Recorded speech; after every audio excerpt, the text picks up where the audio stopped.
ya como mínimo 6 décadas de estabilidad y de progreso.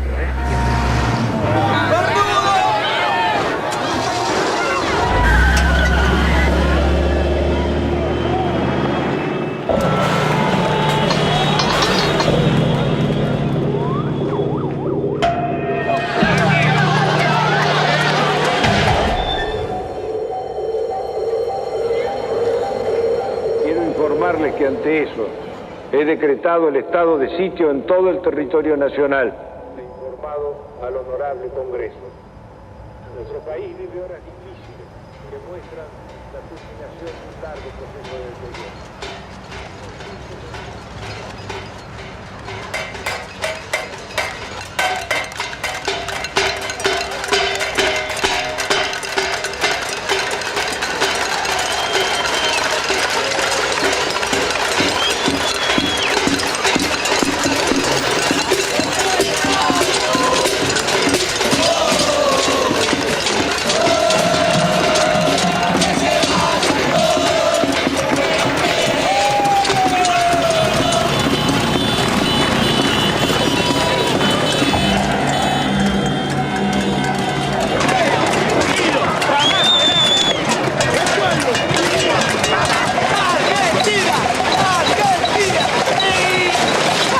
Después de muchos años, cuando el país parecía sumido en la apatía, estalló la insurrección.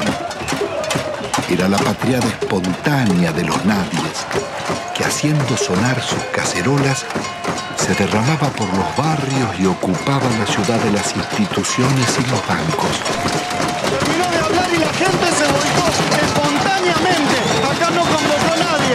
Yo tengo 50 años, hace un mes y medio que no trabajo y laburé todos los días de mi vida, todos los días. Porque no quiero el estado de sitio, porque no quiero ser una súplica del Fondo Monetario Internacional. Es un modelo que no va más, se tiene que ir de la rúa y con él todos los delincuentes que lo cobran.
Son trabajadores, amas de casa, empleados, jubilados y estudiantes, herederos de aquellos que por décadas habían desafiado dictaduras y persecuciones, soportado ajustes y en democracia traicionados.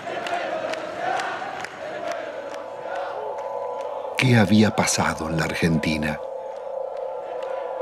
¿Cómo era posible que en una tierra tan rica se sufriera tanta hambre?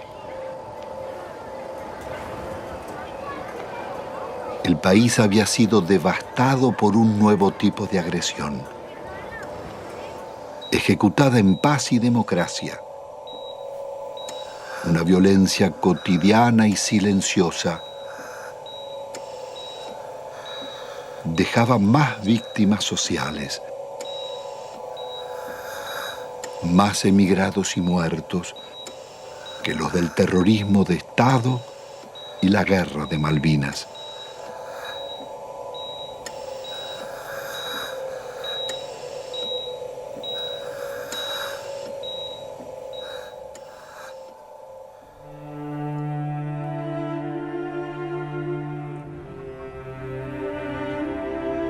En casi 2 siglos de vida independiente, la deuda externa argentina ha sido una de las causas del empobrecimiento y la corrupción y uno de sus escandalosos conflictos.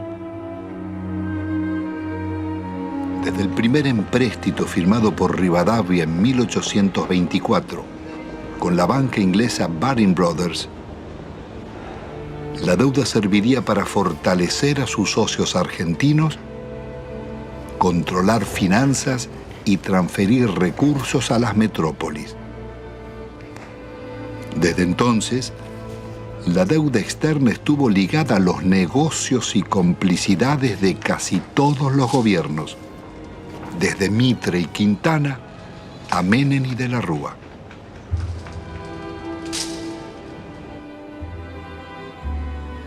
La política del endeudamiento fue gestando en la Argentina generaciones de tecnócratas y funcionarios más dispuestos a servir a bancos y corporaciones internacionales que a defender su país. Moldeados en Harvard o Chicago, Oxford o Buenos Aires, sus retratos decoran las galerías oficiales. Allí están colgados desde lobistas del siglo XIX, como Manuel García y Belaustegui, hasta los últimos directores de la banca pública, Pedro Pou, Macarrone y Colombo. Administradores de una deuda que había nacido en los años 70 con la dictadura militar. Hemos dado vuelta una hoja del intervencionismo estatizante y agobiante de la actividad. La deuda contemporánea se inicia en forma ilegítima con la dictadura militar. A pesar de que la justicia demostrara su origen fraudulento, la presión del establishment pudo más. Desde entonces, serviría para condicionar gobiernos y enajenar el patrimonio público.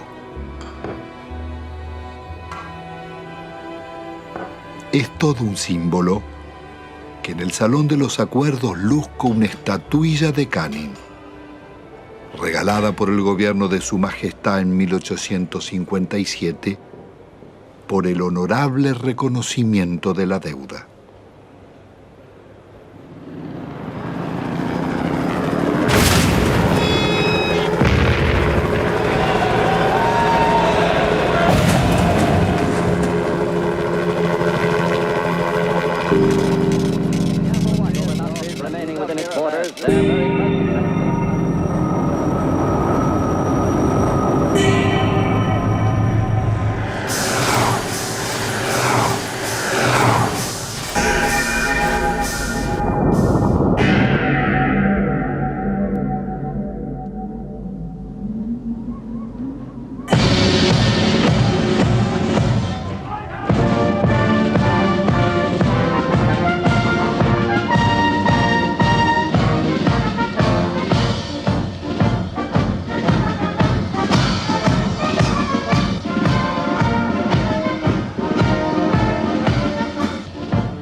La alianza entre los bancos extranjeros y las corporaciones será el nuevo poder en la Argentina.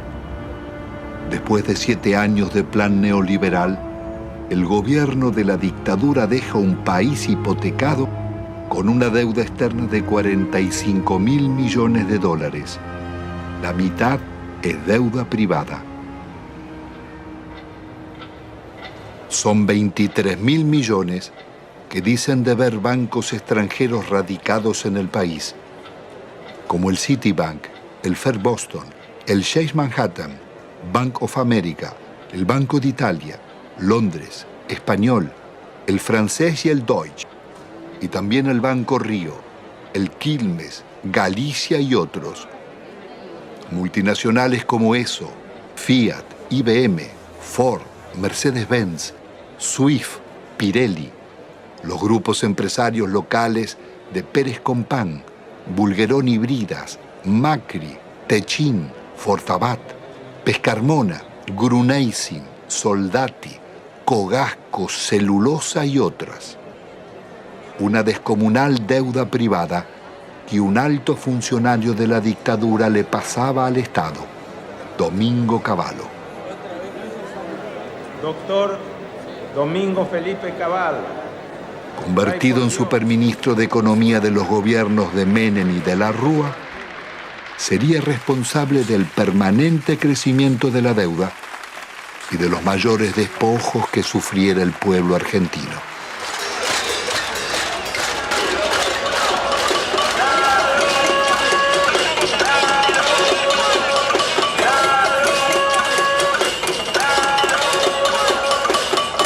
¿Qué me decían? La policía defiende a los ladrones, Pino Solano. Estamos en el reino del revés. Los ahorristas tienen que manifestarse pacíficamente en defensa de sus ahorros que han sido confiscados por el banco en complicidad con el gobierno nacional. El Estado debe salvaguardar los derechos de los ciudadanos, no debe robarlos.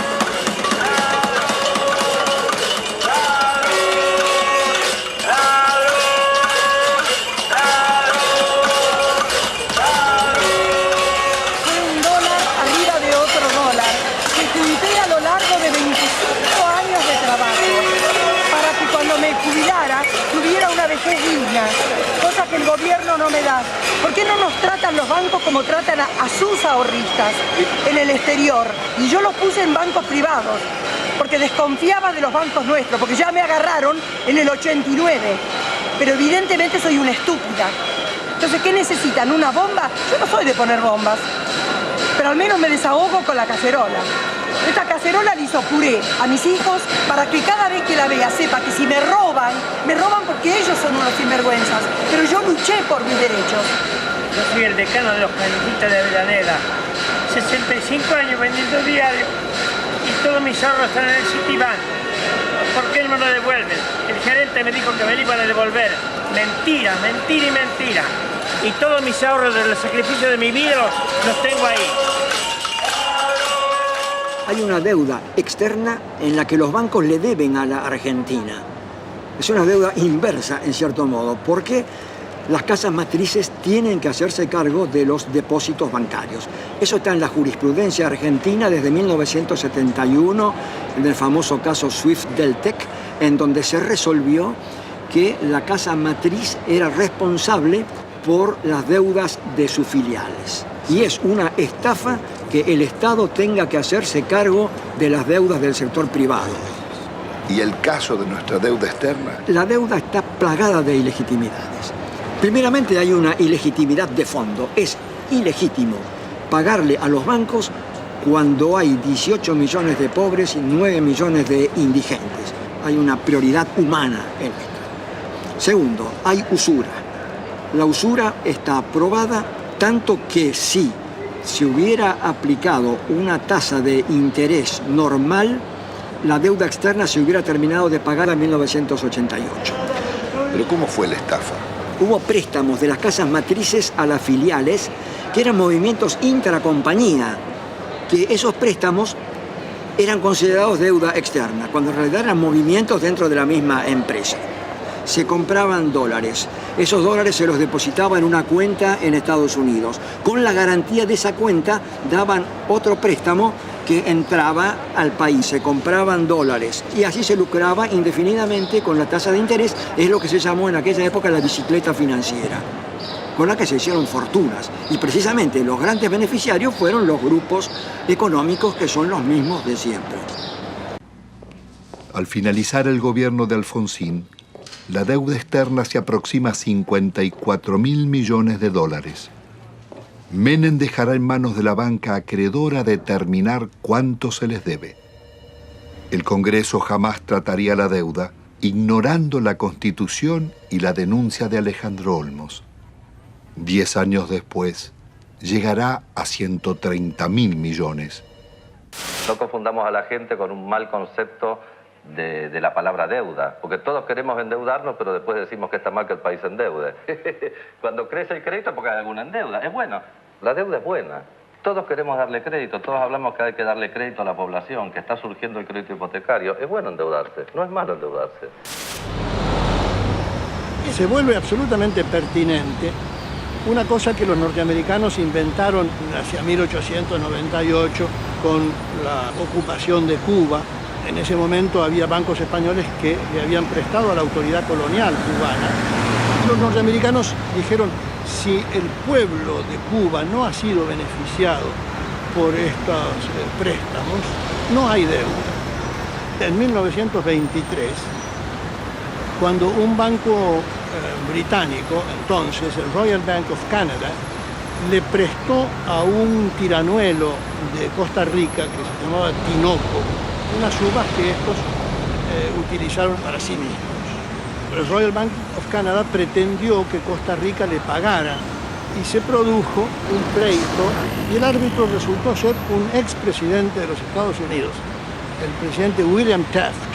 El presidente Taft resolvió el litigio diciendo hay deuda, pero hay una deuda privada y no una deuda pública, porque no hay deuda pública si no hay un público, el público como destinatario, como beneficiario. Son actos que de ningún modo han beneficiado al público, más bien todo lo contrario. Han hecho que la persona que compra en un supermercado y paga el IVA resulte el quien paga finalmente estas deudas privadas de grandes empresas, de grandes compañías o de gente en todo caso muy rica. No cabe duda de que la deuda privada irregularmente estatizada, ilícitamente estatizada por el doctor Cavallo, debe ser absolutamente revisado. ¿Cómo se llama esa teoría, doctor? Se llama teoría de la deuda odiosa. Una directora del Fondo Monetario Internacional, Karen Lissaker, representando a los Estados Unidos, dijo, si aplicáramos la teoría de la deuda odiosa, toda la deuda del tercer mundo se caería.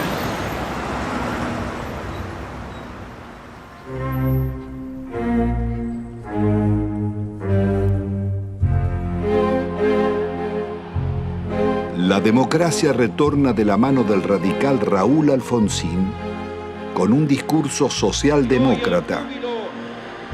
Promete defender los derechos humanos, dar batalla contra la pobreza y demostrar que con la democracia se estudia, se cura y se come. Al balcón del histórico Cabildo de la ciudad de Buenos Aires, el presidente de la República.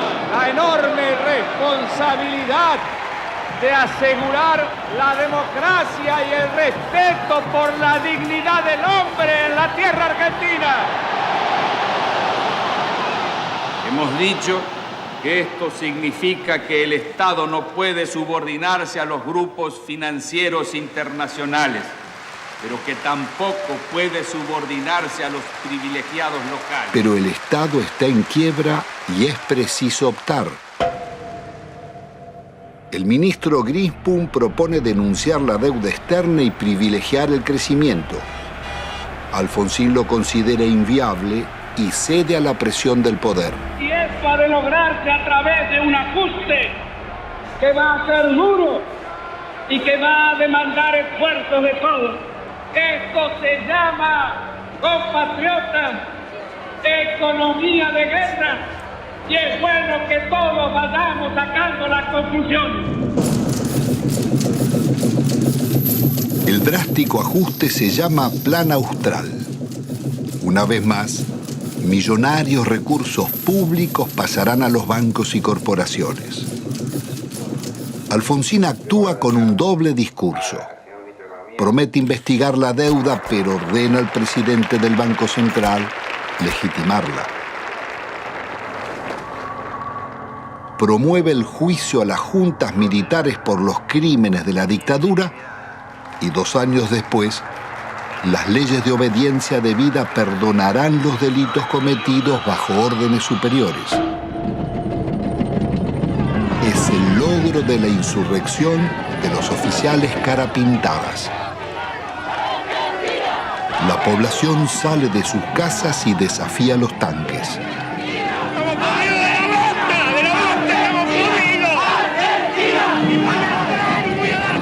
Alfonsín absolverá a los golpistas. Compatriotas, felices Pascuas. Los hombres amotinados han depuesto su actitud. Algunos de ellos, héroes de la guerra de las Malvinas, que tomaron esta posición equivocada. La derrota electoral del radicalismo acelera la crisis. Un golpe del mercado desata la hiperinflación y se producen saqueos en los supermercados. He resuelto resignar el cargo de presidente de la nación argentina con el que el pueblo me honrara desde el 10 de Alfonsín debe renunciar 6 meses antes de finalizar su mandato.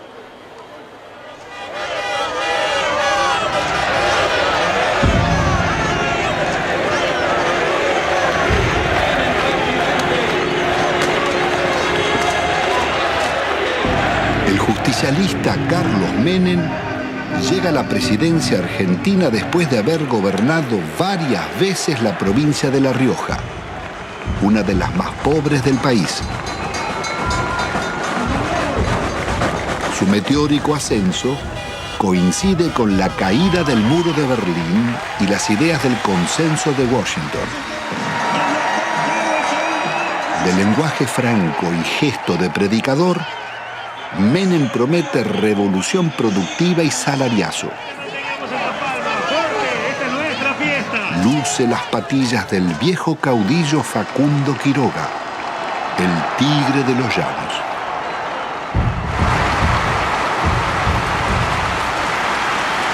Argentino por argentino de pie, por los niños pobres que tienen hambre, por los niños ricos que tienen tristeza, por los hermanos sin trabajo, por los hogares sin techo, por las mesas sin pan, por nuestra patria. Yo les pido que me sigan, síganme, no los voy a defraudar, no los voy a defraudar, no los voy a defraudar. Ante la mirada de Dios y ante el testimonio de la historia, yo quiero proclamar: Argentina, levántate y anda.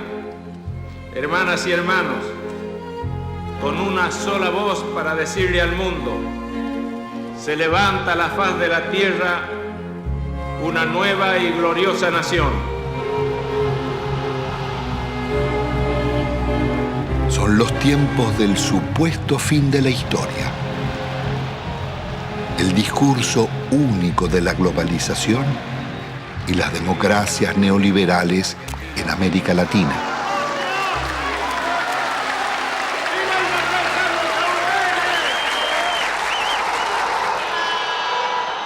Días después, abandona las patillas y promesas reformistas y traiciona a sus votantes. El programa de gobierno será el de la minoría liberal conservadora que lidera el ex golpista Álvaro Alzogaray. Hoy todo cambió y una nueva relación ha comenzado. También una nueva forma de vivir y de pensar. Aunque todos parezcamos los mismos, un cambio decisivo y fundamental se ha instalado entre nosotros. Y es un hecho de justicia histórica que este cambio lo realice un presidente justicialista, cerrando así el ciclo que comenzó hace 40 años. Jamás nadie como Menem había osado llevar la traición como bandera, ni ejecutar con tanto cinismo acciones contra la nación. El travestismo del nuevo jefe va a pulverizar medio siglo de resistencias populares. Impone la ideología de la derrota frente al modelo global. Indulta a los jefes de la dictadura y traiciona a millones de trabajadores que soportaron la represión. Abandona el antiimperialismo popular y la política de no alineamiento de Perón y Evita para establecer relaciones carnales con Estados Unidos. Su programa será el del Banco Mundial y el Fondo Monetario.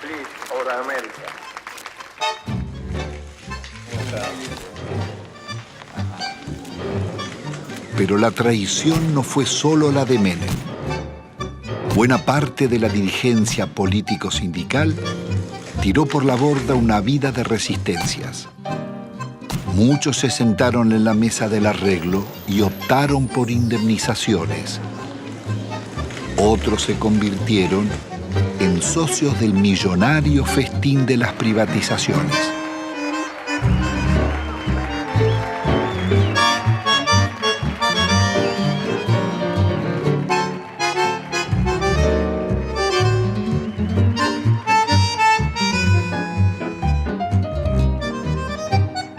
Senador Cafiero, usted que es un dirigente histórico del justicialismo, ¿cómo explica la traición de Menem?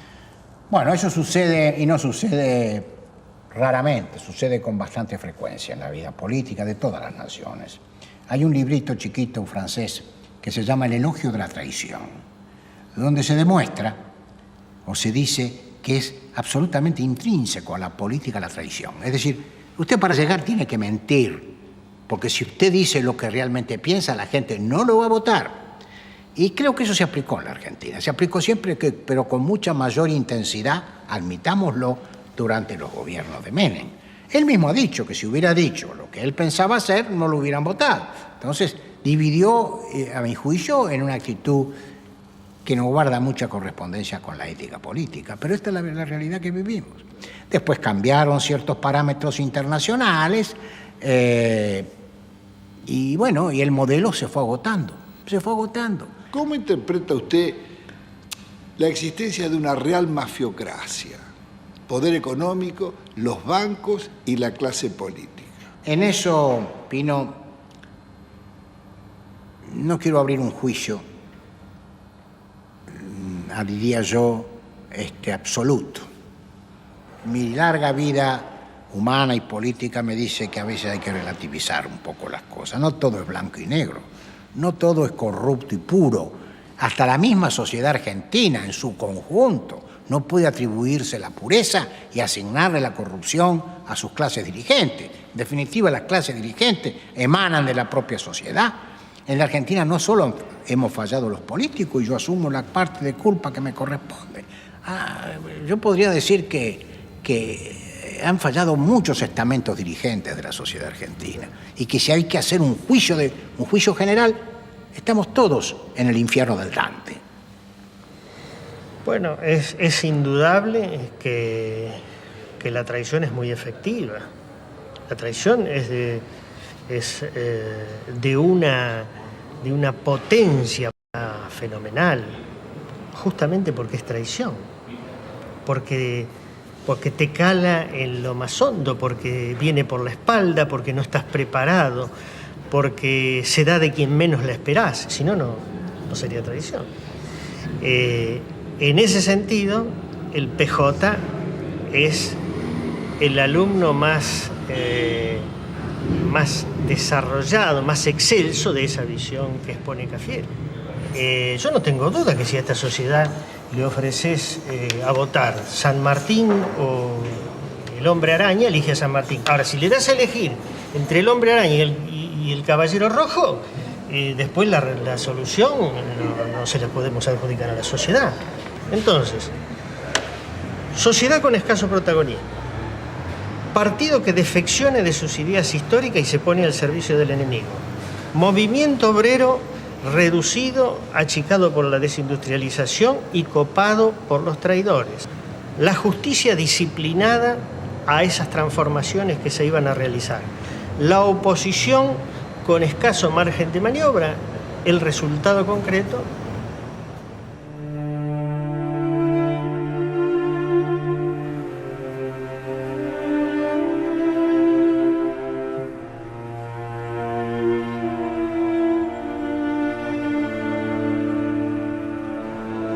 El modelo neoliberal de Menem sería inseparable de la degradación republicana y la corrupción. Su plan político requiere una Corte Suprema de Justicia y tribunales federales adictos, más la delegación de poderes especiales por parte del Parlamento. Al mes de haber asumido, consigue su ley de leyes, la reforma del Estado, que le abre las puertas a las privatizaciones. El Senado de la Nación trata hoy una ley trascendente para el país, que por primera vez va a atacar en forma frontal las deficiencias estructurales que tiene el Estado Nacional en su conjunto y a través también de sus empresas públicas. Nuestro reconocimiento en nombre del presidente de la República Argentina, porque con este proyecto en su ejecución iniciamos la revolución productiva.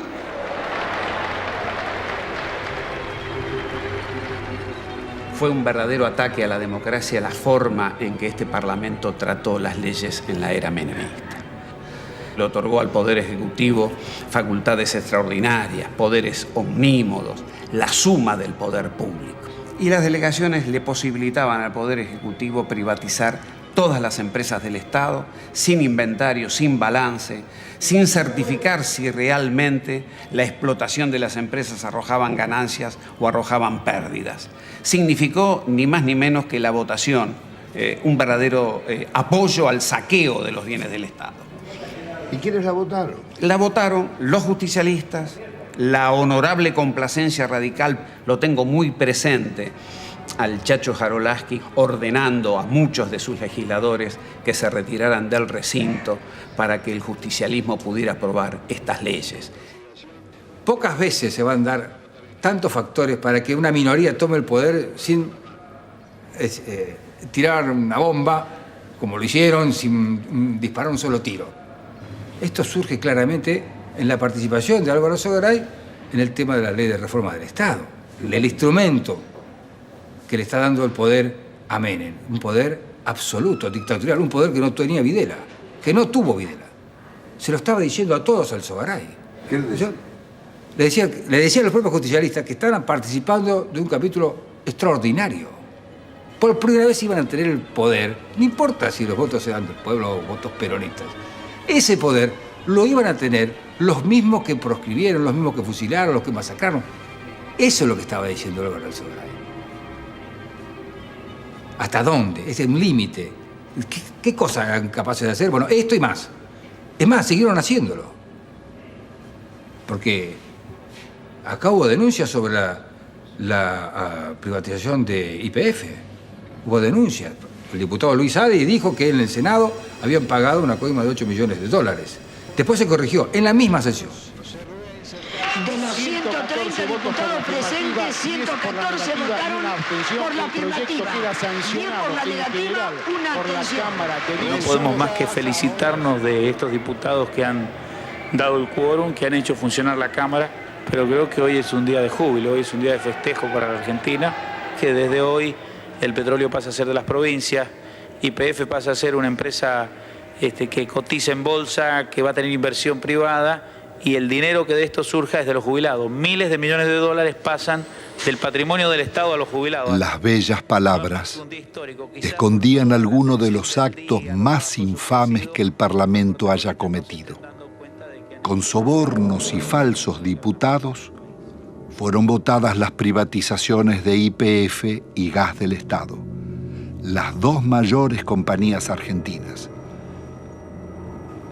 no solo el país perdía las empresas que más habían invertido en su industria, sino que los jubilados y trabajadores serían estafados. La oposición no bastó para impedirla. Diputados disidentes del justicialismo formarían el Grupo de los Ocho. Reformar el Estado no es privatizar. En un país en emergencia no se puede empezar despidiendo trabajadores. Otras voces opositoras al despojo de la petrolera fueron amenazadas o agredidas. En mayo del 91, por ratificar ante la justicia las denuncias contra Menem y el remate de YPF, fui víctima de un atentado con 6 tiros en las piernas. La corrupción de Menem es una locura, la privatización de YPF. Es un robo fenomenal lo que está. ¿Cómo no va a haber corrupción si surge de los hechos? Surge de las privatizaciones. ¿Cuáles son los estados patrimoniales de los hombres que votaron esto? Me refiero a los que conducían. Hay que verlos. Uno no ha visto acá pagar, abrir portafolios y pagar dólares. Uno no lo ha visto. Sin embargo, no está desmentido. De modo que cuando existen consultoras, cuando hay tanto dinero para ganar más dinero, cuando hay negocios mientras la sociedad está distraída, mientras existían los hombres que pregonaban las conveniencias de que las empresas del Estado pasaran, o nos olvidamos de Neusta. Y tenían alto rating. No solamente los políticos, ¿eh? En este cambio tenemos que incluirnos también los periodistas, los medios de comunicación. ¿Hasta cuándo vamos a aguantar tantas estupideces? Instrumentos extraordinarios como la televisión y la radio en manos de idiotas para generar pueblos idiotas. ¿Hasta cuándo? El Congreso de la década mafiosa, el que votó las leyes más vergonzosas y antinacionales, tuvo que sesionar rodeado de cordones policiales. Fueron tantos los atropellos contra el pueblo que todas las semanas se oyeron sus reclamos. Llegaban jubilados, maestros, empleados estatales, estudiantes, obreros y desocupados de todos los gremios.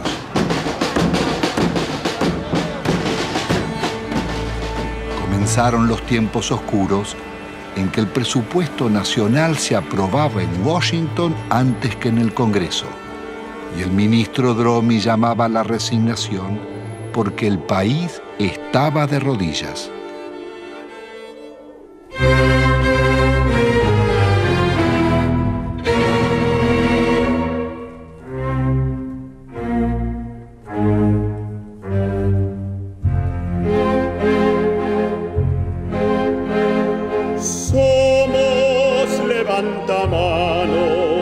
Obsecuentes, comedidos, votamos con ojos cerrados lo que nos manda el partido. Somos levantamanos, legislamos con olvido y al votante traicionamos a pesar de los silbidos.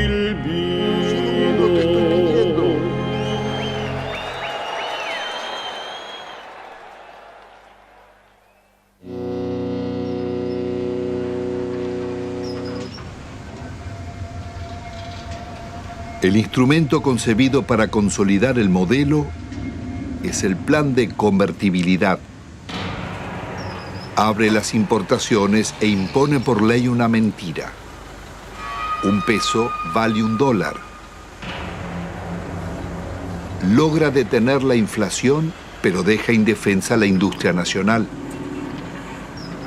De producir el 95% de lo que consumíamos y exportar máquinas, tornos, trenes y electrodomésticos, pasamos a importar telas, carnes, lácteos, frutas o pastas.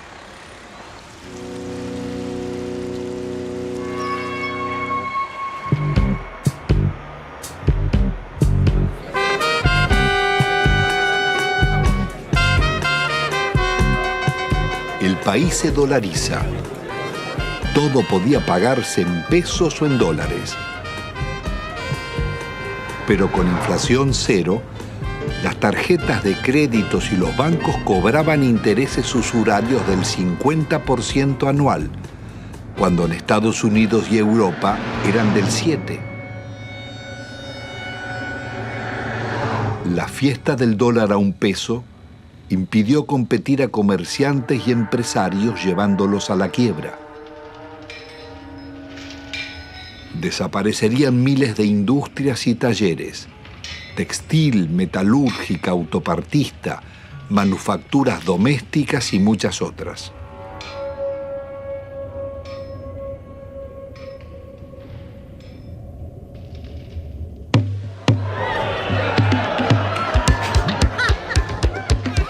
Fueron los años farandulescos de la exhibición de fortunas malavidas.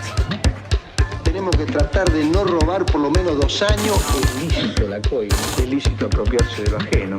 Si alguien tiene que meter la mano en la lata, la ponga despacito y chiquitito, que no se vea. La vida se privatiza y se amuralla. Nace el país de los custodios y los countries, el de los ricos y famosos. ¿Usted es peronista? Siempre fui. El pizza con champaña.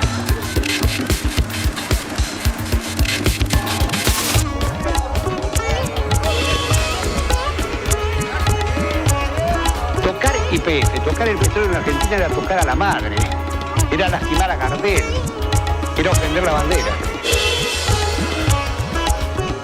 El petróleo bajo la tierra no le sirve a nadie, a ninguno. Esto pasa cuando no usas la camisa. Y yo creo que todos tenemos derecho a una cuota de frivolidad de cuando en cuando. De gran seductor que usted tiene, ¿si le molesta un poco? No, todo lo contrario, me ayuda.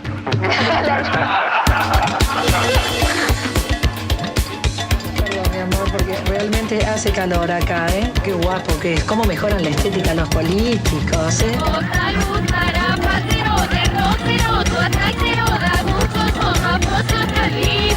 Estoy apasionado por este modelo económico, que es mentira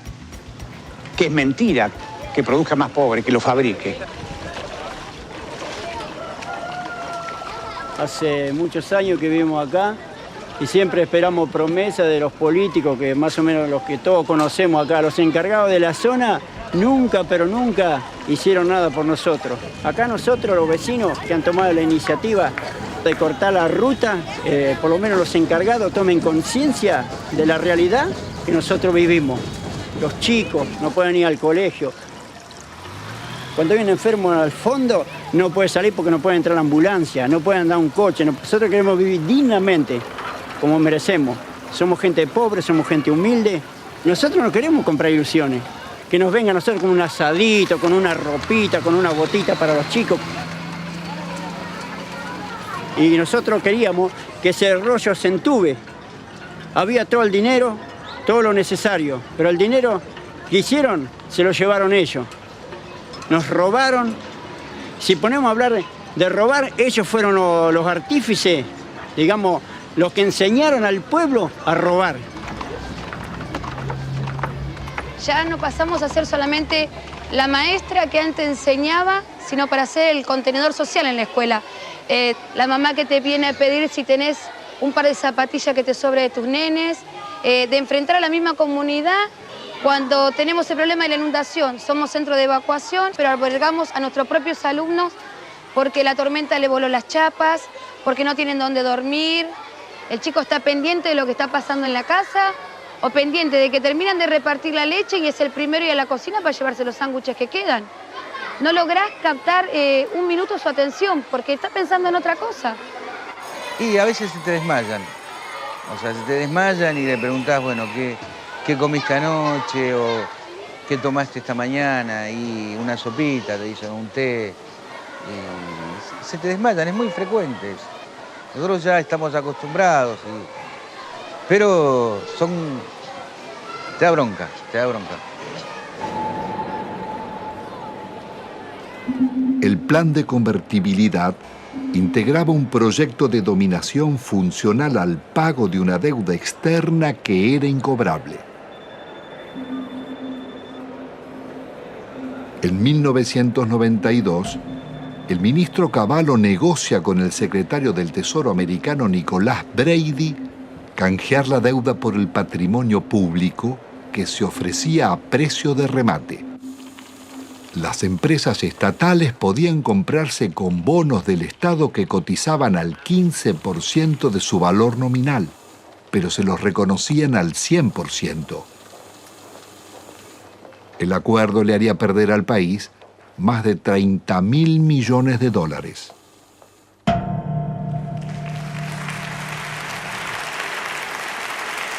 El gobierno de la Nación Argentina cumplimenta esta noche 7 cabalísticas privatizaciones, 7 sectores estratégicos del quehacer nacional.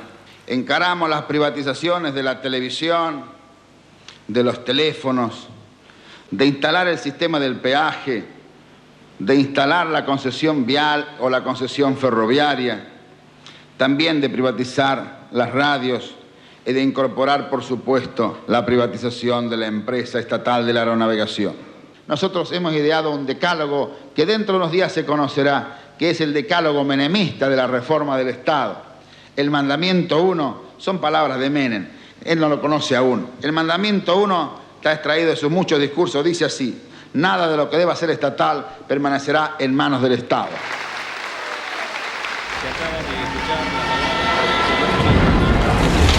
Nada quedó en pie. No importaba qué eran ni cuánto valían, ni cómo o por qué debían venderse.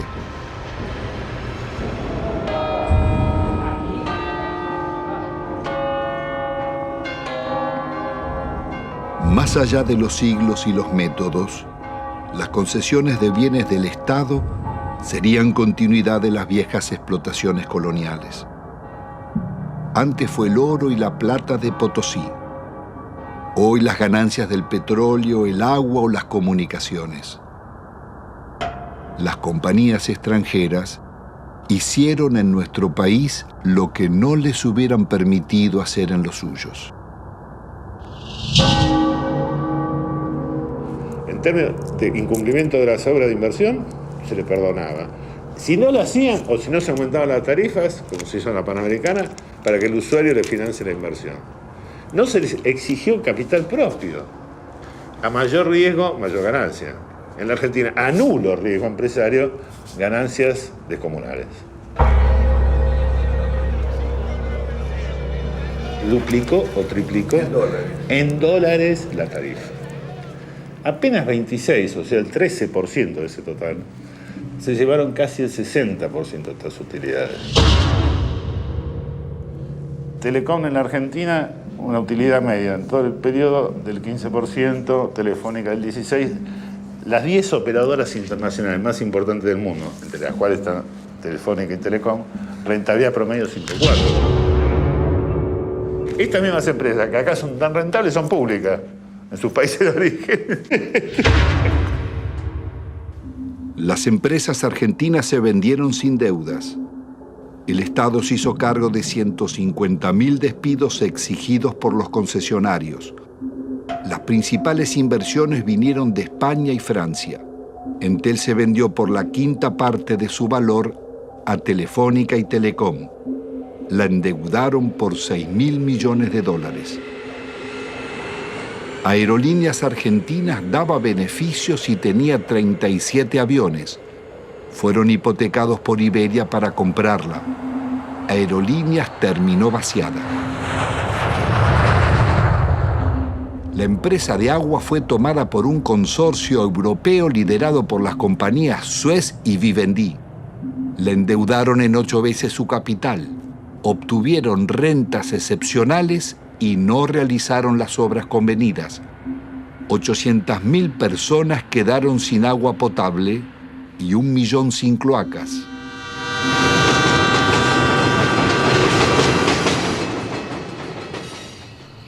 Quizás no exista en la historia nacional un vaciamiento igual al de los ferrocarriles.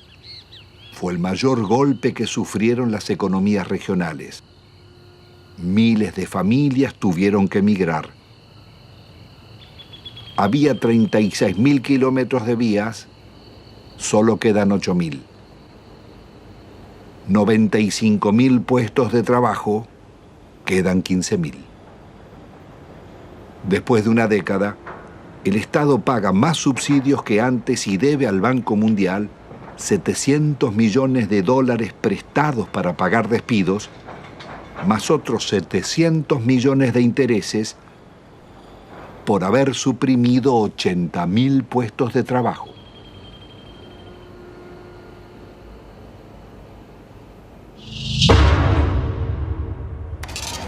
Cuando se hicieron las privatizaciones, no había subsidio para nadie, al contrario, el argumento para privatizar ferrocarriles fue el déficit. Hoy están subsidiados hidrovías, los ferrocarriles, los concesionarios viales. La magnitud del subsidio recibido por las rutas nacionales fueron 1.100 millones de dólares. Y dejaron de pagar 980 millones de dólares de canon. O sea, se robaron 2.000 millones de dólares. Deben pagar un canon por el uso económico de un bien público nuestro como sociedad. Ninguno pagó el canon. ¿Quién no pagó? Ninguno. Ni los concesionarios viales, ni el Correo, ni Unequian. Sistemáticamente la seguridad jurídica en la Argentina fue unilateral. Es para las empresas. Pues siempre que renegociaron en contra de los usuarios y consumidores. ¿Cuál es la razón para que siga funcionando semejante impunidad? La política. Y los negocios políticos y los acuerdos políticos. Las privatizaciones se hicieron a la medida de las corporaciones. La patria contratista financió todas las campañas electorales, todos los gobiernos, todos los golpes de Estado y realizaron todas las obras públicas.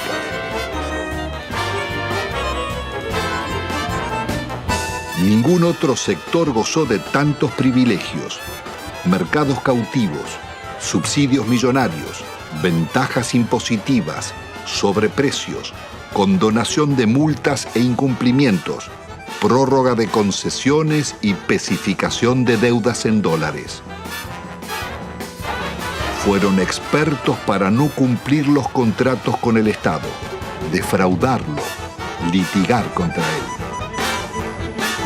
Estos son Sogma y Sideco de Macri, Bridas de Bulgeroni, Loma Negra de Fortabat, Pecom de Pérez Compán, Techín de Roca, Benito Rollo, Pescarmona y otras.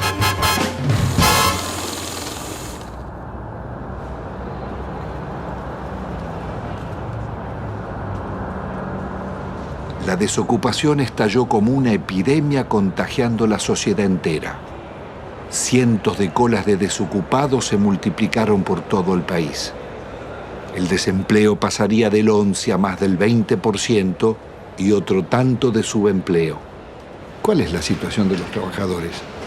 Han perdido buena parte de su salario, han perdido protección social, han perdido casi todo el derecho al despido, han perdido casi la protección contra los accidentes y las enfermedades.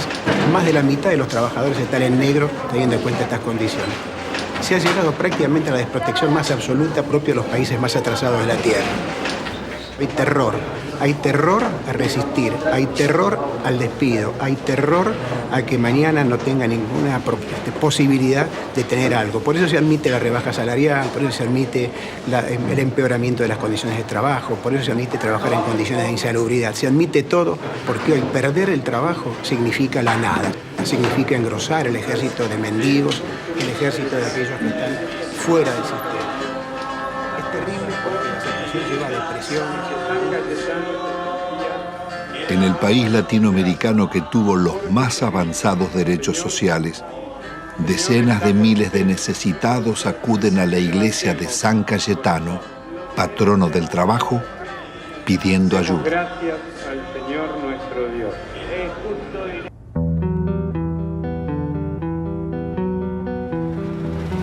Argentina es un caso único en el mundo y en América Latina. No se conoce un país que haya entregado su gas y su petróleo sin haber perdido una guerra. Hay que pensar que fue una verdadera traición al país de una clase dirigente. México, Brasil y Venezuela no privatizaron en absoluto su petróleo. Félix, ¿por qué fue una salvajada la venta de YPF? Fue una salvajada por el papel que tenía YPF dentro del país y en el concierto de las petroleras del mundo. Uno tiene que recordar que cuando Mosconi constituyó la primera empresa estatal del mundo, YPF, se tomó el concepto de que el petróleo es un bien estratégico y la venta de los combustibles un servicio público de interés nacional. Cuando subía el precio internacional, YPF mantenía bajos precios en función de sus costos y no del precio internacional. Yacimientos Petrolíferos Fiscales fue creada en 1923 bajo la dirección del general Mosconi. En 1907 se había descubierto crudo en la Patagonia. A pesar de sus detractores, la industria petrolera pudo desarrollarse sin depender del capital externo, siendo un modelo para América Latina. Fue tan exitosa su expansión que recaudaba tanto como la provincia de Buenos Aires y detectó reservas por $200.000 millones. Fue una salvajada por la cantidad de ilícitos que cometieron para privatizarla. Si se aplicara la ley de hidrocarburos, la mayor parte de las concesiones caen. Argentina podría reconstruir rápidamente una petrolera estatal. Si aplicaran hoy con decisión política la ley de hidrocarburos. Las áreas estratégicas donde más habíamos invertido las concedieron por 25 años por lo que esos pozos producían en 9 meses. El remate fue tan grosero que Menem mismo se llevó las acciones a Nueva York para venderlas. A 19 pesos una acción que costaba 38 y 350 millones de acciones por 19 pesos tenés la estafa del país. Fue tan grande la estafa que se contrató a la empresa McKinley para que rebajara las reservas argentinas y al año siguiente se subieran al mismo nivel que se tenía anteriormente. Vendieron un área con una reserva, supongamos, 100, y la reserva del área tenía una reserva de 140. El monopolio de las 4 empresas nos ha castigado con las tarifas más caras del mundo y paga regalías de las más bajas del mundo. ¿Pero y quién controla los pozos? Sacan lo que quieren. Sí, y hacen simple declaración jurada. ¿Cómo? Por simple declaración jurada nos dicen, nos informan a los argentinos lo que extrajeron. El valor de la reserva y de lo que está bajo tierra y el valor de las instalaciones se lo regalaron. No hubo que montar nada. Estaba el área con los muchachos adentro, con los equipos adentro y estaban los caminos donde se colocaba el petróleo. El petróleo iba a tal caño, iba a tal otro caño. Toda la que está era la excelente infraestructura que habían tenido las empresas del Estado, especialmente YPF. Si acá no se construyó nada porque las empresas del Estado, tan castigadas, trabajaban con un horizonte de planeamiento para los próximos 20 años, cosa que se olvidó. Están disfrutando de eso. Si están viviendo del crédito que le dejaron las empresas del Estado en cuanto significa bienes de infraestructura, petroleros y gasíferos. Esta es la realidad de la Argentina. Tampoco se comprendería el desarrollo industrial argentino ni la Patagonia sin la acción de YPF. Había desarrollado gasoductos, acerías, caminos y usinas e hizo nacer decenas de ciudades promoviendo el progreso social de sus poblaciones. Ahí estaban, entre otras, Comodoro Rivadavia, Caleta Olivia, Cutralcó y Plaza Huíncul, que fuera el primer campamento petrolero de la provincia de Neuquén. Bueno, todo esto que está desolado, que está tapiado, que está abandonado prácticamente, era lo que era Campamento 1 y este sector era la administración, el corazón de YPF. Y esto a partir de la privatización, la gente se comienza a ir porque tiene que buscar otros medios de vida. Por eso se producen los abandonos de los hogares, digamos. Se busca otros horizontes. ¿Se ganaba bien? No, si los sueldos eran, no teníamos ningún problema. No había problema de salario acá, de necesidades. Nunca nos faltaba un peso a nosotros. Lo que pasó fue un crimen, un asesinato. Esto es impensable. Nadie podía imaginarse que podía suceder una cosa de esta. Las privatizaciones, acá por lo menos en la zona, se hicieron prácticamente sin inventario. Acá había un montón de elementos que había dejado YPF que desaparecieron. Grandes motores, por ejemplo, vehículos de rezago, material nuevo, trépanos, herramientas, ropa. Había muchísimas cosas que no estaban inventariadas y nadie sabe dónde fueron a parar. Acá se puede desarmar un galpón que nadie sabe dónde está, ni cómo está, ni por qué está. Bueno, esto es lo que queda de la empresa PEXE, que fue formada por el sindicato petrolero SUPE, para que los trabajadores de alguna forma hacerle creer de que iban a ser empresarios. La empresa presenta quiebra, hay sueldo, plata que nos deben. Eso contaba con la complicidad de la gente del SUPE que sabía de todo esto. Ellos conocían muy bien el desmantelamiento que se estaba haciendo de YPF.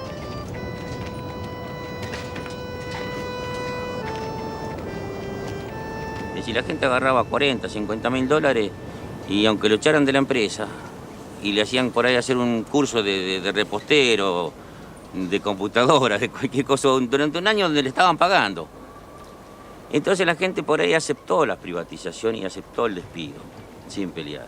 Porque claro, tenía la plata en el bolsillo. Lo que pasa es que esa plata después se la fue gastando.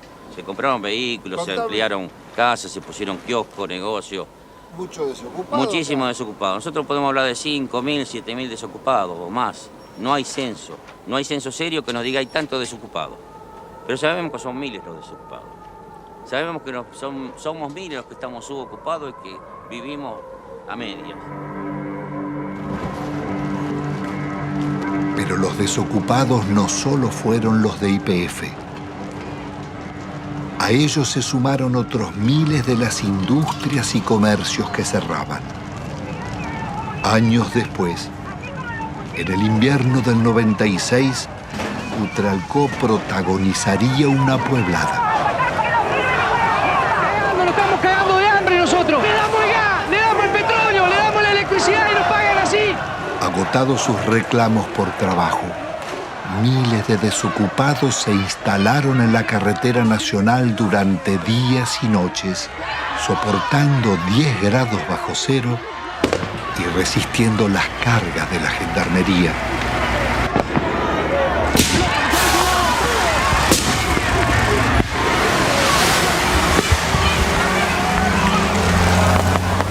Con una victoria, estaban haciendo el movimiento piquetero y su primer corte de ruta. Me retiro del lugar y las fuerzas que vinieron conmigo también. La jueza ordenaba el retiro de la gendarmería. ¡El pueblo ganó! ¡El pueblo! ¡El pueblo ganó! ¡El pueblo ganó! ¡El pueblo unido jamás será vencido! ¡El pueblo unido jamás será vencido! ¡El máximo de la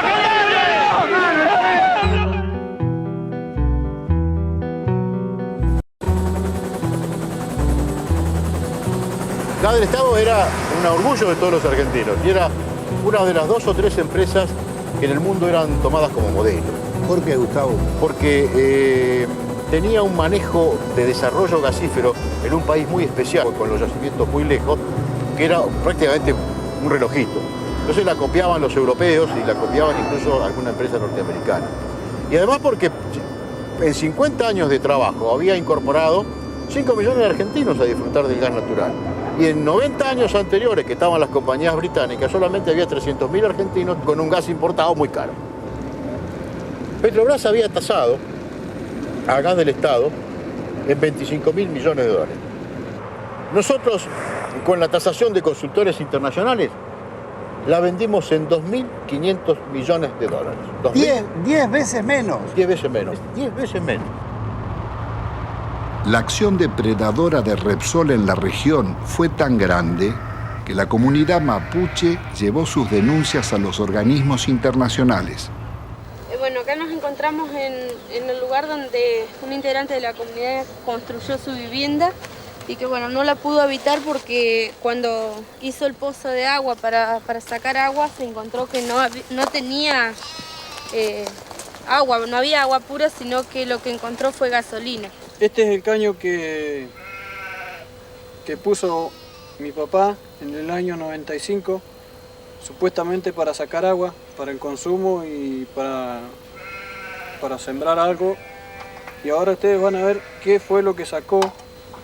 Sacó gasolina. Les voy a mostrar que es totalmente pura. Estamos a 7 años de la descontaminación que supuestamente debió hacer Repsol acá, y lo que sacamos no es agua, justamente. Es casi nafta super.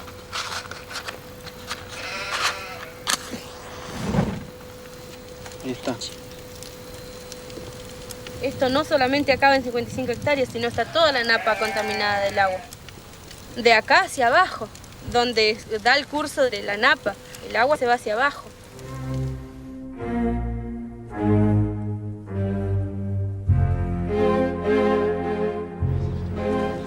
Carlos Menem pacta con Alfonsín su reelección a cambio de una reforma constitucional donde se incluyen nuevos estatutos y un tercer senador por la minoría que favorece al radicalismo. El Pacto de Olivos o Pacto del Bipartidismo se realiza sin consulta ni debate, de espaldas a la ciudadanía para garantizar la continuidad del modelo. La reforma viene a legitimar a Menem, que ha promulgado más de 300 decretos leyes, 10 veces más que en toda la historia nacional. Vaciados los partidos de propuestas de cambio y participación, poco quedó en el radicalismo y el justicialismo de sus causas fundantes.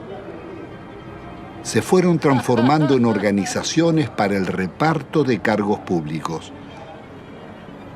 Una corporación de profesionales que no reconoce ideologías y atraviesa transversalmente casi todos los partidos, sin otra lealtad que a sus privilegios.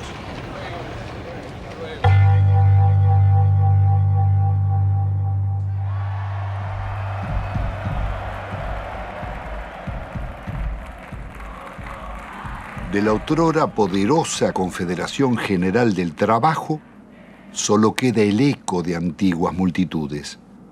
Su asociación fervorosa con Menem terminaría vaciando los gremios de trabajadores.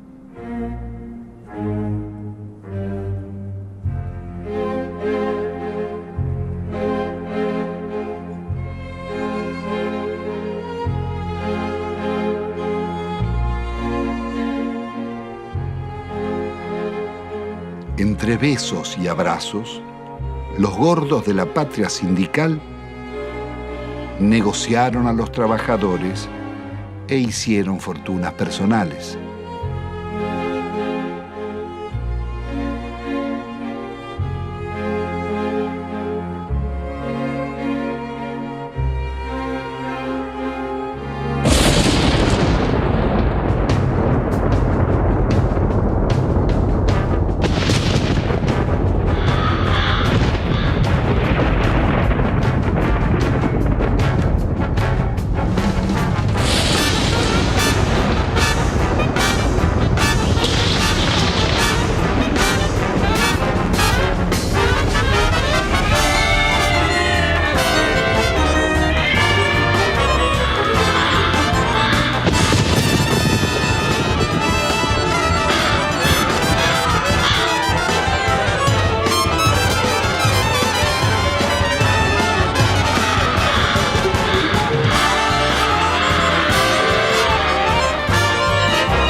La sociedad argentina le reprocha haber sido parte imprescindible de un pacto mafioso de impunidad que se consolidó en nuestro país en la década del 90.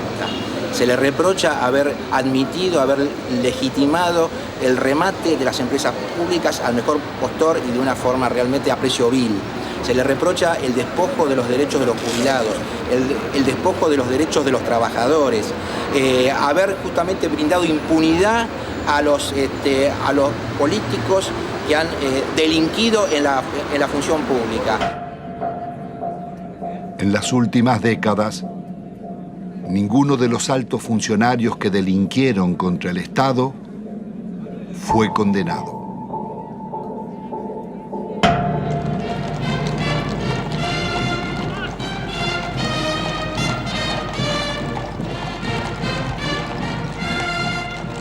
Al amparo de una justicia dicta, la asociación espuria entre la corporación político-sindical y el poder económico-financiero consolidará la mafiocracia. Desempeñar con lealtad y patriotismo el cargo de Señores, menuda tarea era de conducir la marcha de un país, sobre todo en los tiempos difíciles y complejos del mundo actual, cuando términos como patria, bien común, moralidad, respeto al otro y amistad social se encuentran en baja o desmonetizados.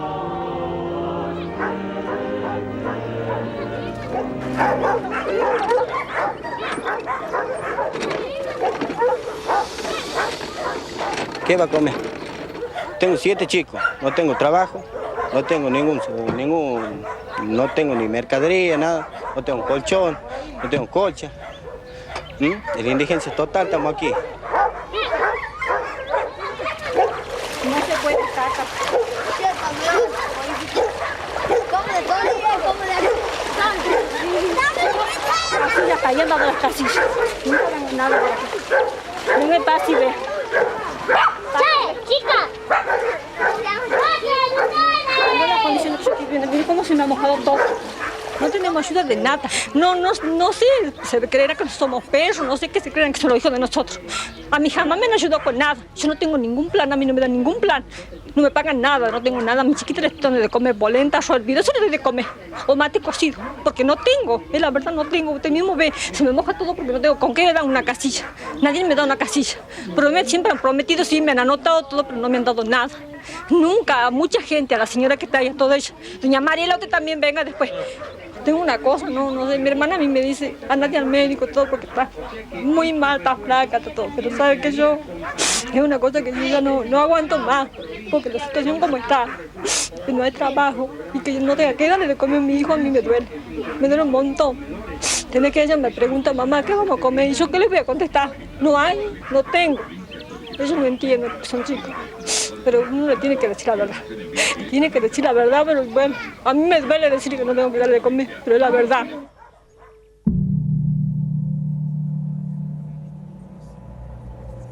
La mafiocracia une empresarios con políticos y magistrados, traficantes con funcionarios, sindicalistas y comunicadores. Fueron tan hondas las complicidades como hipócrita su accionar. Sí, yo presidí la comisión de lavado de dinero que mostró de qué manera todo el dinero negro proveniente de narcotráfico, corrupción y evasión era sacado de Argentina. Iba por empresas máscaras, básicamente constituidas en Uruguay, por eso el sistema uruguayo era de alguna manera el brazo ejecutor de la salida, de ahí una banca de corresponsalía en Estados Unidos o en Suiza.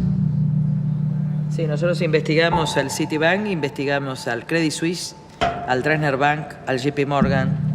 Es decir, ellos tenían en Argentina el centro de sus operaciones sucias, a través del Citibank, el Banco República y el Federal Bank de Monet. Llegó a manejar el 60% de los medios de comunicación social de la Argentina. Además, de los medios de comunicación, por ejemplo, canales por cable, Telefe, Azul Televisión, Radio Continental, Editorial Atlántida, torneos de competencias y distintos canales por cable del interior, Cablevisión, además de ser el controlante del paquete accionario de Telefónica de Argentina. Así que no solamente eran los medios de comunicación, sino las telecomunicaciones en Argentina. Obviamente con una fuerte llegada al poder político y sobre todo a la Suprema Corte. Recordemos el famoso fallo de la Suprema Corte para habilitar el rebalanceo de tarifas telefónicas que benefició a Telecom y a Telefónica de la competencia internacional. Y que sospechosamente en esta investigación que realizamos en Estados Unidos, uno de los miembros de la Corte, el primo hermano del abogado de Moneta, terminó con un depósito de $800.000 hecho en el Citibank de Nueva York. ¿En cuánto se calcula el vaciamiento o el giro por las comisiones de las privatizaciones? Entre 5.000 y 10.000 millones de dólares. ¿Y quiénes son los responsables? Hay 3 personajes centrales, Cavallo, Menem y Cohen. Es decir, en el periodo de los últimos 10 años. Y un banco lavador, el Banco General de Negocios. Ahora, también detectamos nosotros coimas pagadas al gobierno de Alfonsín, básicamente al Banco Central de la República Argentina, por parte del BCCI, un banco lavador de narcotráfico que después financió el 80% de la campaña de Menem. Queda clara la complicidad entre la clase política, el narcotráfico y finalmente la política también de exacción. El saqueo de fondos públicos a través de retornos y sobreprecios fue norma en las contrataciones del Estado. Se calcula que más de un 20% de la inversión pública se diluyó en comisiones. El ministro Manzano, aludiendo al presidente, diría: robo para la corona.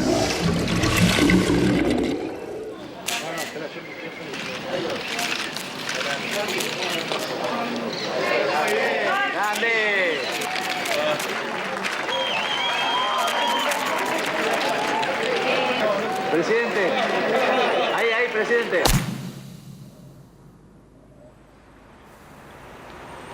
Uno de los mayores focos de corrupción fue el PAMI, Obra Social de los Jubilados. La oscura trama delictiva de contrataciones con empresas pertenecientes a funcionarios sobrevivió varios gobiernos.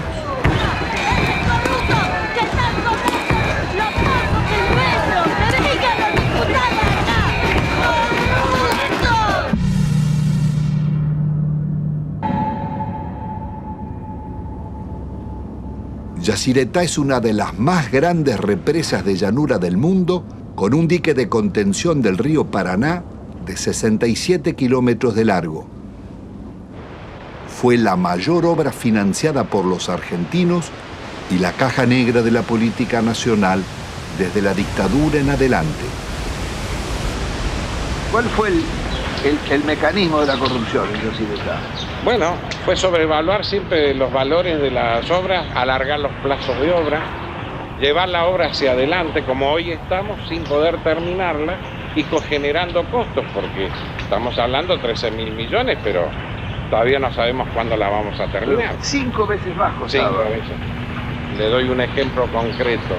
La reprogramación 85, evaluada en 30 millones de dólares, que fue informada durante varios años al Banco Mundial y al Banco Interamericano de Desarrollo. Ese valor terminó firmándose en el año 89 en 180 millones de dólares. Muchos lo firmaron, algunos no la firmamos y así quedamos fuera del trabajo de Yacyretá en la consulta. ¿Entre esos usted? Entre ellos. ¿Y quién estaba era un frente a la señor Carretoni. Sí. Fue el que manejó toda la campaña de Alfonsín en su momento y de Angelos en el otro. Convencional constituyente también. Convencional constituyente en el 94. El señor Carretoni, que era el dueño de la consultora libre del Grupo Argentino. Suegro del director general de la constructora. ¿De quién? Repítemelo. El señor Carretoni, suegro del ingeniero Rizzo. Es decir, que el jefe de la consultora que debía controlar costos, terminación, calidad técnica de las obras, era el suegro del constructor. Exactamente, eso.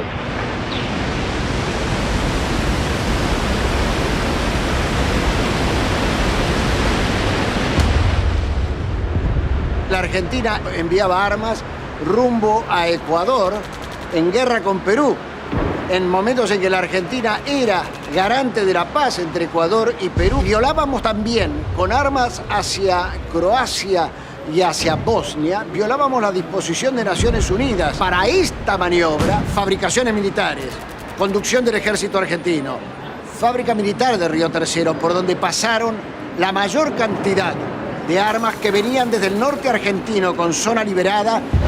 ¿Qué se hizo? Se voló la fábrica militar de Río Tercero con 7 muertos argentinos.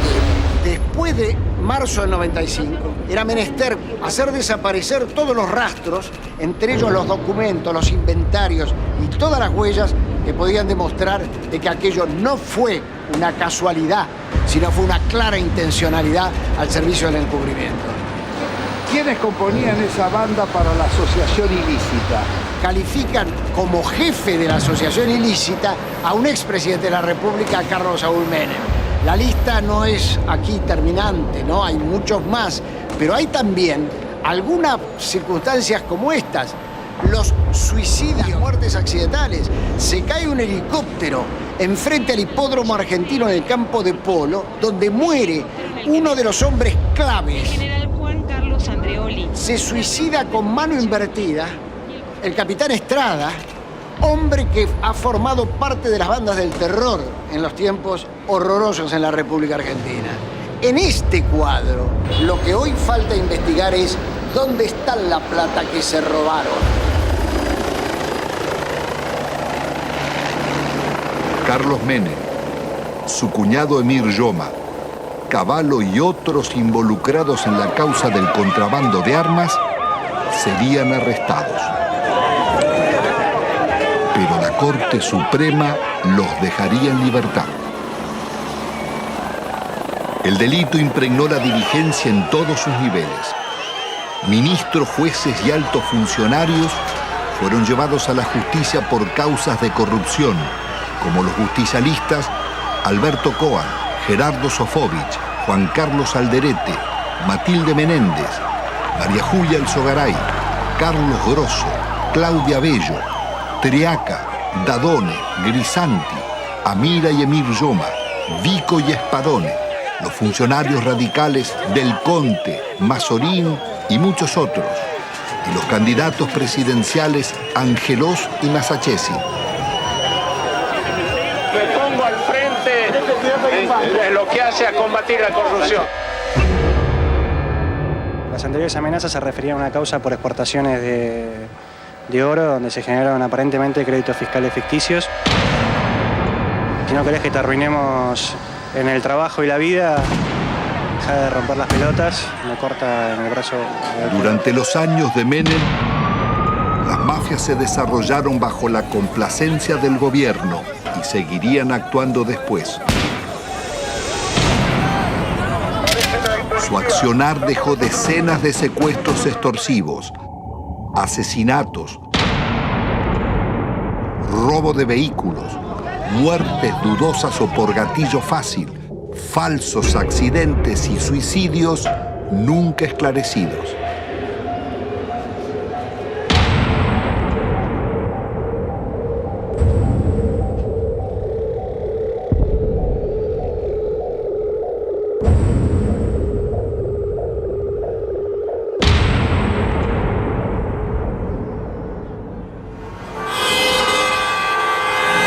En la Argentina de los grupos mafiosos, la campaña mediática de la Alianza promete trabajo y lucha contra la corrupción, respetando el modelo económico y la deuda externa.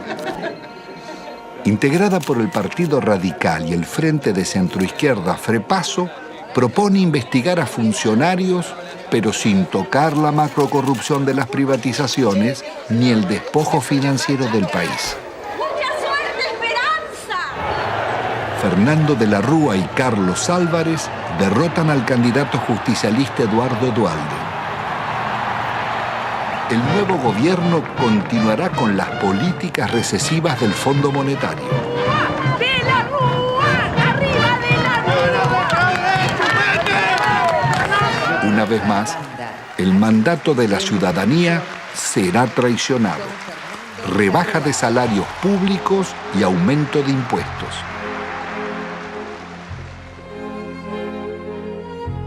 De la Rúa viaja a España llevando la prórroga de la concesión del yacimiento de gas más rico del país, Loma de la Lata, para la petrolera Repsol. Una riqueza de 50.000 millones de dólares que es entregada, violando la ley, por solo 300 millones. El gobierno soborna al Senado para votar la ley de flexibilización laboral. El vicepresidente Álvarez no cuestiona la ley, sino el soborno, y pide investigar. Presento mi renuncia indeclinable al cargo de vicepresidente de la Nación, para no perjudicar al presidente ni alterar la vida institucional. Álvarez abandona a sus votantes y promueve el regreso de Cavallo. Ungido superministro, renegocia la deuda externa. La operación llamada Megacanje es otra gran estafa que le costará al país 55.000 millones de dólares. El milagro argentino terminó en una catástrofe social. Los planes de Cavallo liquidaron a la clase media, hicieron más ricos a los ricos y más pobres a los pobres. El 60% de la renta quedaba en manos del 10% más rico.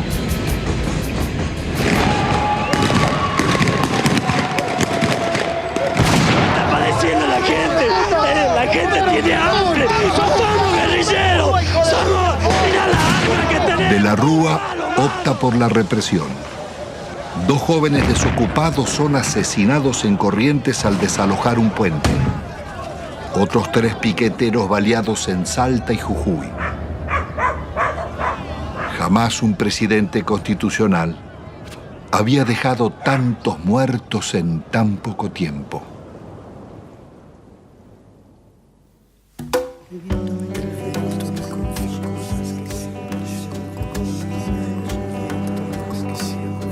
El viento me confió cosas que siempre llevo conmigo. Me dijo que recordaba un barrilete y 3 niños.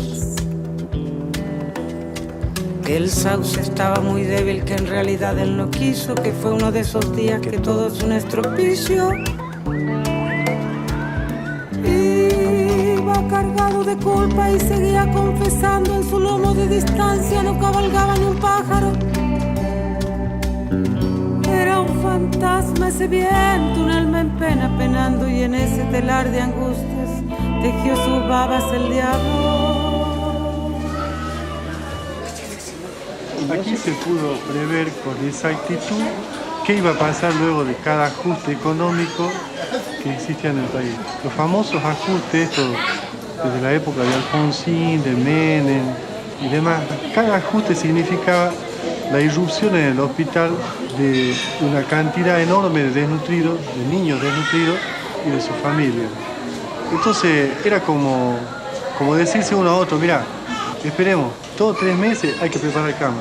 Venía una cantidad impresionante de chicos desnutridos.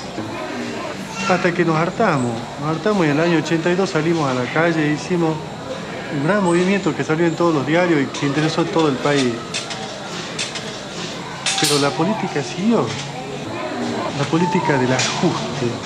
Cada ajuste era una puñalada en el corazón para un médico que venía aquí, porque sabía que después de ese ajuste, 3, 4, 5, 6 veces más, los chicos que nacían en ese periodo no iban a comer. Entonces íbamos a tener esta cantidad de chicos y de ahí nació este documento que nosotros hicimos hace poco que dice: otros toman las decisiones, nosotros lo vemos morir. Pero resulta que cuando nosotros empezamos a leer, traducíamos bibliografía del inglés. Entonces nosotros veíamos cómo se solucionaba, cómo le arreglábamos los líquidos, cómo le arreglábamos las sales, cómo le arreglábamos las proteínas. Y después ya, viendo que cada vez era más y que nos sobrepasaba, empezamos a leer otras cosas. Hasta llegamos a leer un libro argentino, Juan P. Garrahan, no sé si le suena. Dice, la desnutrición no es una enfermedad socioeconómica y cultural que se soluciona poniendo a trabajar a todos los factores de la nación. Nos dice que le vamos a dar alimento, que le vamos a todos los factores de la nación. Y ahí explotó todo, ahí ya nos dimos cuenta. ¿Qué hacemos nosotros con el desnutrido mandándolo a la casa? ¿Qué hace la nación? Claro, le damos un enfoque cientificista. Claro. Pero este último año fue una explosión atómica. Nosotros teníamos 18% de chicos desnutridos en el hospital, pasó a prácticamente el 80% de chicos desnutridos en el hospital.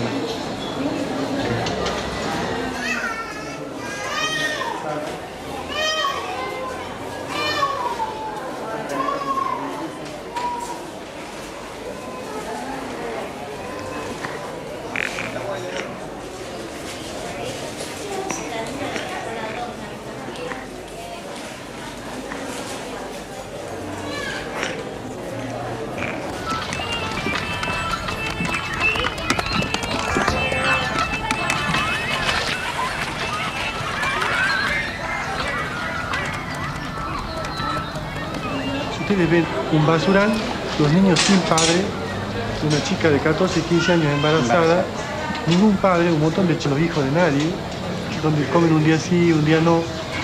Y yo le digo a esa chica que tiene 14, 15 años, mira, dale a tu nene para que la diarrea, pollito, polenta, lechecita, agua limpita. Y bueno, eso es una falta a la ética, eso es una crueldad inconcebible.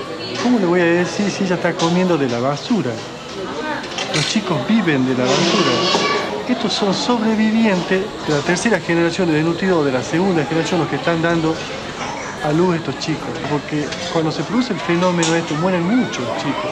Los que logran sobrevivir, sobreviven con baja estatura, con menos fuerza, con menor capacidad intelectual, pero no por eso dejan de ser personas, y no por eso dejan de tener sentimientos. Eso de calificarlos como si fuera un subproducto de la sociedad es indignante. Son personas como vos y como yo. No solamente desde el punto de vista de los derechos, sino desde el punto de vista de que también le duele un hijo, de que también le duele una criatura que se le muere, que se le enferma, y de que también tiene derecho a tener su casa, su agua potable, su comida todos los días, su trabajo. Los derechos, aquí hablamos de derechos humanos. ¿Qué derecho humano tiene esta persona?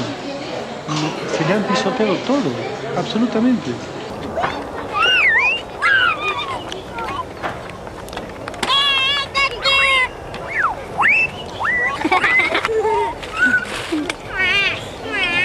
La idea que yo percibo es de que algún sector de la sociedad se está queriendo deshacer de estas personas.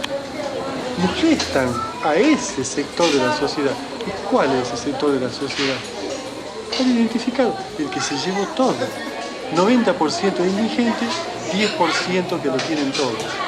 No sé qué modelo, esto no es un modelo, esto es una cosa que yo tengo 54 años y es siempre lo mismo. La historia es ajustemos. El que vino no sabía ajustar y sigamos ajustando. Y se cagan todo. Y los chicos se los va corriendo como de la mesa y caen abajo y no comen nada. Lo que no se quiere ver del país, que es la gente que nace, vive y muere sin documentos, sin estar registrada, la otra Argentina, la oculta, con los que están incluidos y los excluidos. Porque con los excluidos ya no nos interesa ni rescatarlo, que no se reproduzcan, ponerle DIU, esterilizarlo, sacarlo de circulación. Todavía nadie se animó a decir no mostrarlo.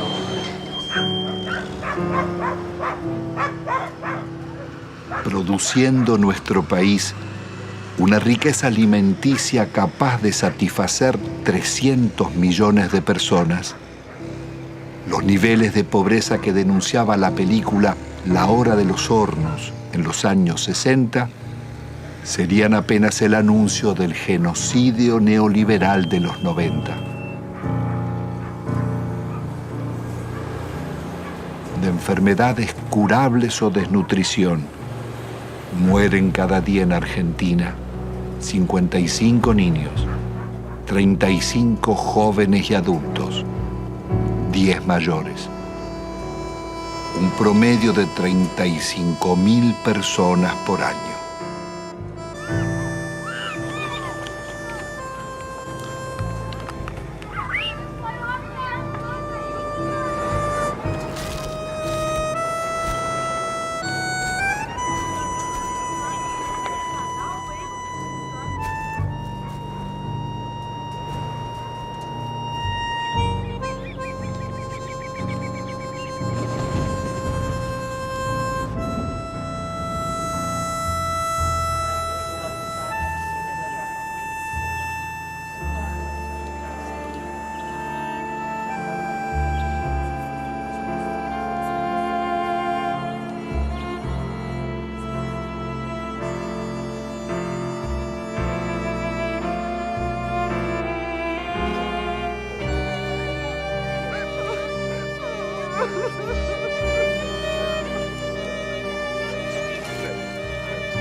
El país era presentado al mundo como el modelo a seguir. El Fondo Monetario homenajeaba a Menem en Washington por el milagro argentino. La foto para mí va a ser estupenda para mí. Para mí también. Mi popularidad, la suya no sé. No sé, vamos. Ya no sé. Me parece que ya le dije que una foto con el diablo siempre es peligrosa. No, por favor. La responsabilidad de nuestros gobernantes en el genocidio social no exime a los organismos internacionales ni a sus mandantes, Estados Unidos y Europa, ni a las injustas relaciones comerciales del norte con el sur. Los programas económicos neorracistas que dieron grandes beneficios a costa de segregar y producir la muerte prematura de millones de personas son crímenes de lesa humanidad en tiempos de paz. Sus autores y ejecutores no pueden gozar de impunidad.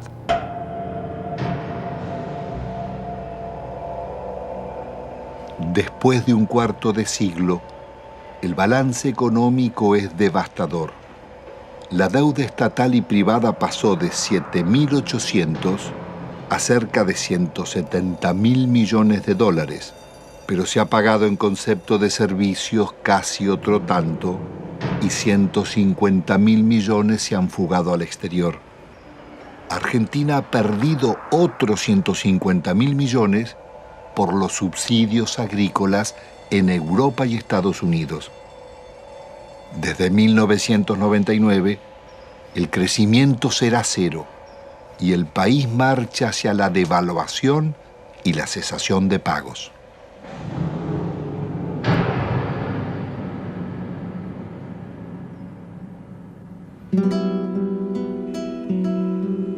Al terminar esta memoria, quizás quede el sentimiento que la realidad no puede cambiarse, o que los responsables del saqueo son los triunfadores y nosotros los derrotados. Pero la realidad fue distinta. Ni la dictadura, ni Menem, ni de la Rúa consolidaron sus proyectos, ni los bienes concesionados se perdieron para siempre porque pueden recuperarse.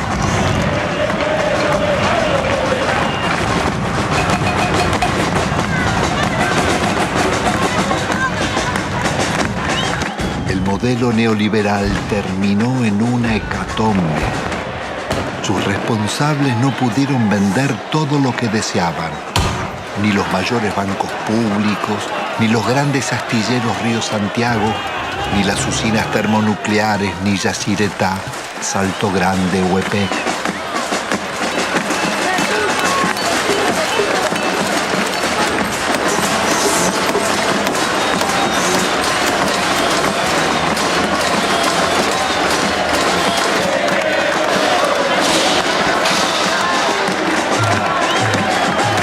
Menem y de la Rúa tampoco pudieron imponer la salida represiva, ni acallar las marchas del silencio ante los crímenes mafiosos y el gatillo fácil, ni frenar la permanente acción de las madres, abuelas e hijos de desaparecidos.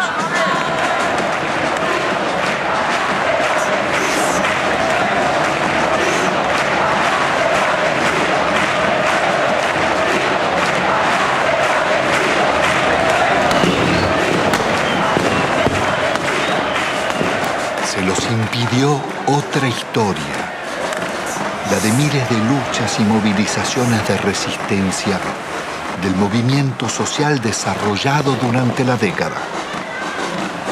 Organizaciones territoriales, piqueteros, comedores y asambleas barriales, ocupaciones de tierras y asentamientos, la Gran Marcha Federal y cientos de otras marchas y paros nacionales. El CTA, las fábricas recuperadas por los trabajadores, las continuas protestas de jubilados, las mujeres rurales en lucha, estudiantes, ahorristas, comerciantes y artistas culminaron en esa pueblada espontánea de diciembre que, como el 17 de octubre o el Cordobazo, cambiarían la historia argentina.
En este plan siniestro configurado para fines apocalípticos, ser insensible es el requisito para nuestro exterminio en masa. Son tiempos en que los métodos de aniquilación no son los mismos. Ya no nos desaparecen.